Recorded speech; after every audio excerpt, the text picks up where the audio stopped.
There is a respiratory distress. मतलब जो inspiration is longer than expiration और पेट से पैदा होते ही निशन बयान कर रहा हूँ जिसको हम कहते हैं एस्फॉक्सियल बर्थ। वालेकुम बिस्मिल्लाहिर्रहमानिर्रहीम। आज मैं नौमौलूद बच्चे की वो कंडीशन बयान कर रहा हूँ जिसको हम कहते हैं एस्फॉक्सियल बर्थ।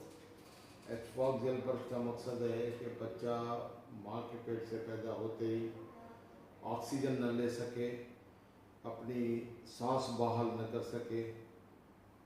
ऑक्सीजन न ले सके, अपना सांस बहाल न कर सके और सांस बहाल की शुरुआत भी न कर सके। तो क्यों ऐसा होता है? क्योंकि जब बच्चे अंदर माँ के पेट में होता है तो उसको ऑक्सीजन की सप्लाई ना मिले, इसलिए आ सके माँ को कोई हाई ब्लड प्रेशर है या माँ को शुगर की बीमारी है या जो कंडीशन है जो बच्चे की आने की उसकी प्रेजेंटेशन बच्चे की कम है या जो है मतलब जो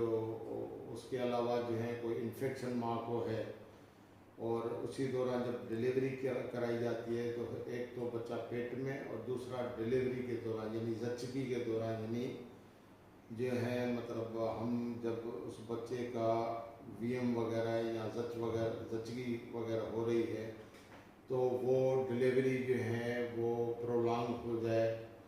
और उसके बाद जो है ना जो बच्चे को माँ के पेट से जो अम्बिलिकल कॉर्ड की सप्लाई मिल रही है जिसकी वजह से जो ब्लड वगैरह फ्लो मिल रहा है वो कम आ रहा है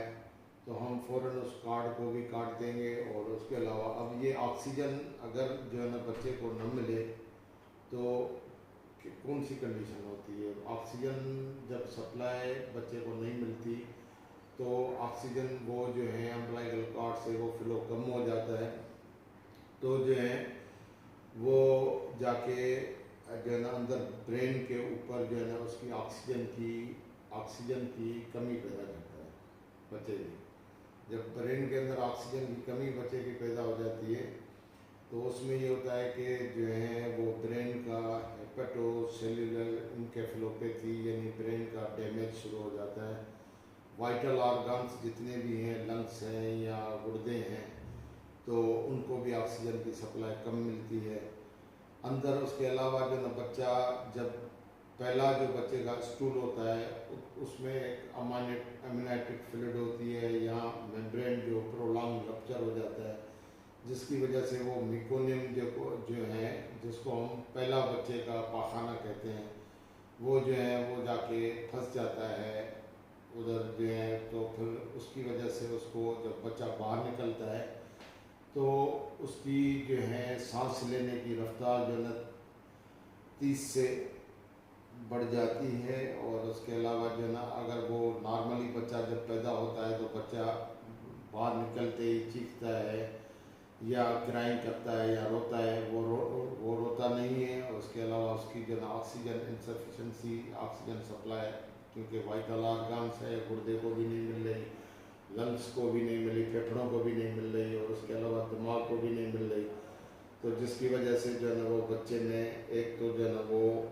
सांस लेने की यानी ऑक्सीजन लेने की कैपेसिटी कम हो जाती है और दूसरी बात है कि ब्रेन स्टेम को भी सप्लाई नहीं मिल रही तो जो है ना ब्रेन स्टेम को ऑक्सीजन की ब्लड फ्लो की सप्लाई नहीं मिल रही तो जो है ना वहाँ पे शीन स्ट्रोक ब्रीथिंग हो जाती है जिसमें बंदा जो है ना कोशिश करता है कि मैं ऑक्सीजन ज़्यादा से ज़्यादा लूँ और जो है उसकी कोशिश करता है तो इंस्पायरेशन बढ़ जाती है और जो है एक्सपायरेशन कम हो जाती है। अब कार्बन डाइऑक्साइड बाहर नहीं निकल रही है, ऑक्सीजन कम हो रही तो ऑक्सीजन की सप्लाई और ब्लड फ्लो जो बच्चे का है वो मुतासर है यानी खून की रफ्तार जो है जो अंदर पहले जो है माँ के पेट से जो है वो अम्बिलिकल कॉर्ड से मिल रही थी तो वो जो है ना वो मुतासर होती है जिसकी वजह से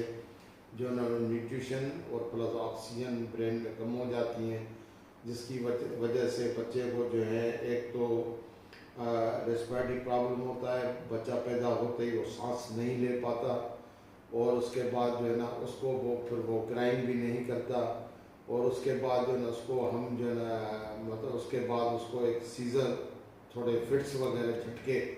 वगैरह आने शुरू हो जाते हैं, इन्फेक्शन की वजह से बुखार होता है, तो ये कंडीशन है। इस किस्म का केस हमारे पास रेफ़र होके एक नॉर्मल वजाइनल डिलीवरी थी, जो नॉर्मल जचगी थी और नॉर्मल जो है ना उसका जो है वो प्रोसीजर था,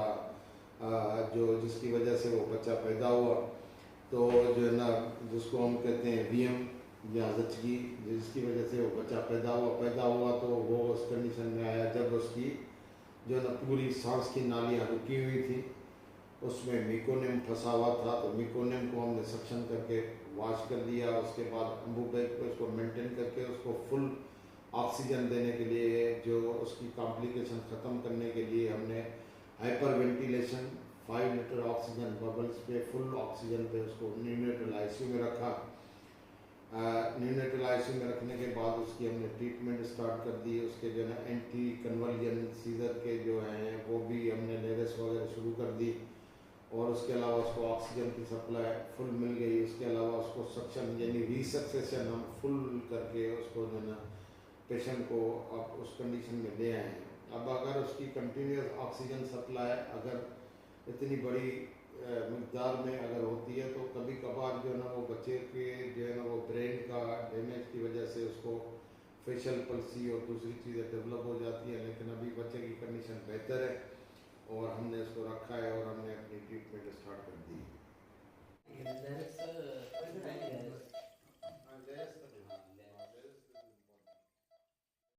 Maybe all came with birth asphyxia in this clinic and they have reversed them with Ambu, and now the circulation is maintained and 5 liters oxygen is going to maintain, but there is a respiratory distress. Some मतलब जो inspiration is longer than expiration, or it's a typical case which is from the birth asphyxia when the liver and came here. Now reverse and going to skin. Was the birth asphyxia, normal vaginal delivery come from the SER clinic. Now, 24 hours are very important for him under observation and neonatal ICU.